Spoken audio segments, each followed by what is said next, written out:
السلام علیکم جی، امید کرتا ہوں تمام ویورز خیریت سے ہوں گے۔ تو دوستو آج کی ویڈیو میں ہم بات کریں گے رام پوری کبوتروں کا۔ آپ اس جوڑے کا شوق بھی کریں، ساتھ ساتھ ایک بریڈر جوڑا ہے رام پوری، اور ساتھ ساتھ اس کبوتر کی ہسٹری کے بارے میں بات کرتے ہیں۔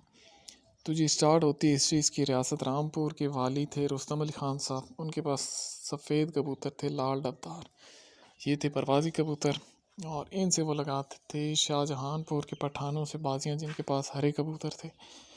اور اتفاقاً یہ ایسا ہوتا تھا کہ ہر سال ہی نا رستم علی خان صاحب کے کبوتر ہار جاتے تھے۔ تو مسلسل ہارنے کے بعد ایک دن تنگ آ کر انہوں نے اپنے مہاوت سے کہا کہ کیا ایسا ہی ہوتا رہے گا کہ ہر سال ہم شاہ جہان پور والوں سے ہارتے رہیں گے؟ تو اس پر وہ مہاوت کہتا ہے کہ حضور اگر آپ اجازت دیں نا تو میں اپنے ان پرندوں میں کسی دوسری نسل کا کراس ڈال کے تو ان کو بہتر بنا لیتا ہوں۔ اجازت مل گئی جی۔ پھر یہ ہوا کہ شاہ جہان پور کے قریبی علاقے سے نا، خورجہ علاقے کا نام تھا، وہاں سے ہرے کبوتر منگوائے انہوں نے، اور ان کو پھر شامل کیا گیا رستم علی خان کے کبوتروں میں جو سفید ڈبدار تھے۔ اچھا، پھر ان کبوتروں سے بچے نکلے جی، وہ جو چینے بچے نکلے وہ الگ رکھے گئے، اور جو کلسرے کلدمے بچے نکلے وہ الگ رکھے گئے۔ اور یہی کلسرے کلدمے کبوتر تھے، ان کی گردن سیاہ تھی جو دھوپ میں چمک کر سبز کی بجائے جامنی ہوتی تھی، اور یہ ہیں جی وہ کبوتر رام پوری، ٹھیک ہے۔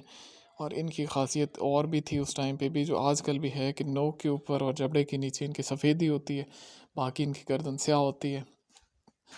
اور پھر ہوا یہ کہ رستم علی خان صاحب نے اس حال میں لگائی بازی شاہ جہان پور کے پٹھانوں سے، ان کے پاس جو بڑی اعلیٰ قسم کے کبوتر تھے ہرے، تب جا کے جیتی بازی رستم علی خان صاحب نے، اور یہ تھی وہ اس نسل کی بنیاد جسے ہم رام پوری کہتے ہیں۔ اور اس طرح سے اس نسل نے شہرت پائی، آج بھی پاکستان اور انڈیا کے علاقوں میں اور دنیا بھر میں یہ کبوتر پائے جاتے ہیں، اور اپنی پرواز کے ساتھ ساتھ خوبصورتی میں بھی بہت ہی اعلیٰ نسل ہے اور اپنی خاص پہچان رکھتے ہیں۔ تو یہ ویڈیو تھی ویورز آج کی ہماری رام پوری کبوتروں کے بارے میں۔ مزید اچھی ویڈیوز دیکھتے رہیے، اور اس کے لیے آپ چینل کو سبسکرائب کریں۔ اپنا خیال رکھیے۔